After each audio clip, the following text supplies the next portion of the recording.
Welcome to Bibleography, Judges chapter 16, verses 1 through 31. Music by Keys of Moon, generously donated by freestockmusic.com. Read by Kelly McClinton.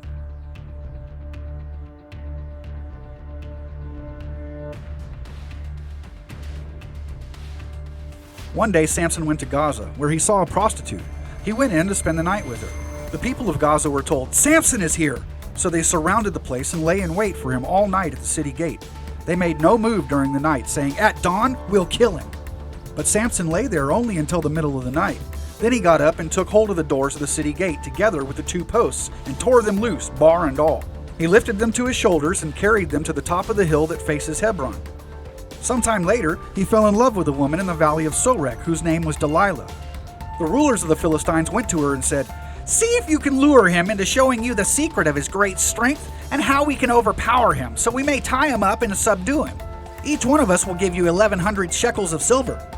So Delilah said to Samson, "Tell me the secret of your great strength and how you can be tied up and subdued." Samson answered her, "If anyone ties me with 7 fresh bowstrings that have not been dried, I'll become as weak as any other man." Then the rulers of the Philistines brought her 7 fresh bowstrings that had not been dried, and she tied him with them. With men hidden in the room, she called to him, "Samson, the Philistines are upon you!" But he snapped the bowstrings as easily as a piece of string snaps when it comes close to a flame. So the secret of his strength was not discovered. Then Delilah said to Samson, "You have made a fool of me. You lied to me. Come now, tell me how you can be tied." He said, "If anyone ties me securely with new ropes that have never been used, I'll become as weak as any other man." So Delilah took new ropes and tied him with them. Then, with men hidden in the room, she called to him, "Samson, the Philistines are upon you!" But he snapped the ropes off his arms as if they were threads. Delilah then said to Samson, "All this time you have been making a fool of me and lying to me. Tell me how you can be tied." He replied, "If you weave the 7 braids of my head into the fabric on the loom and tighten it with a pin, I'll become as weak as any other man." So while he was sleeping, Delilah took the 7 braids of his head, wove them into the fabric, and tightened it with the pin. Again she called to him, "Samson, the Philistines are upon you!" He awoke from his sleep and pulled up the pin in the loom with the fabric. Then she said to him, "How can you say I love you when you won't confide in me? This is the 3rd time you have made a fool of me and haven't told me the secret of your great strength." With such nagging, she prodded him day after day until he was sick to death of it. So he told her everything. "No razor has ever been used on my head," he said, "because I have been a Nazirite dedicated to God from my mother's womb. If my head were shaved, my strength would leave me, and I would become as weak as any other man." When Delilah saw that he had told her everything, she sent word to the rulers of the Philistines, "Come back once more, he has told me everything." So the rulers of the Philistines returned with the silver in their hands. After putting him to sleep on her lap, she called for someone to shave off the 7 braids of his hair, and so began to subdue him, and his strength left him. Then she called, "Samson, the Philistines are upon you!" He awoke from his sleep and thought, "I'll go out as before and shake myself free." But he did not know that the Lord had left him.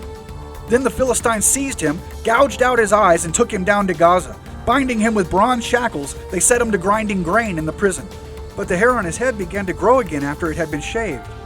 Now the rulers of the Philistines assembled to offer a great sacrifice to Dagon, their god, and to celebrate, saying, "Our God has delivered Samson, our enemy, into our hands." When the people saw him, they praised their God, saying, "Our God has delivered our enemy into our hands, the one who laid waste our land and multiplied our slain." While they were in high spirits, they shouted, "Bring out Samson to entertain us!"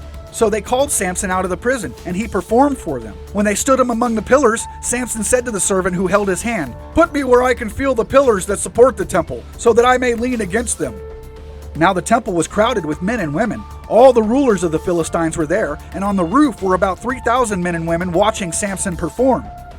Then Samson prayed to the Lord, "Sovereign Lord, remember me? Please God, strengthen me just once more, and let me with one blow get revenge on the Philistines for my 2 eyes." Then Samson reached toward the 2 central pillars on which the temple stood. Bracing himself against them, his right hand on the one and his left hand on the other, Samson said, "Let me die with the Philistines." Then he pushed with all his might, and down came the temple on the rulers and all the people in it. Thus he killed many more when he died than when he lived. Then his brothers and his father's whole family went down to get him. Then they brought him back and buried him between Zorah and Eshtaol in the tomb of Manoah his father. He had led Israel 20 years.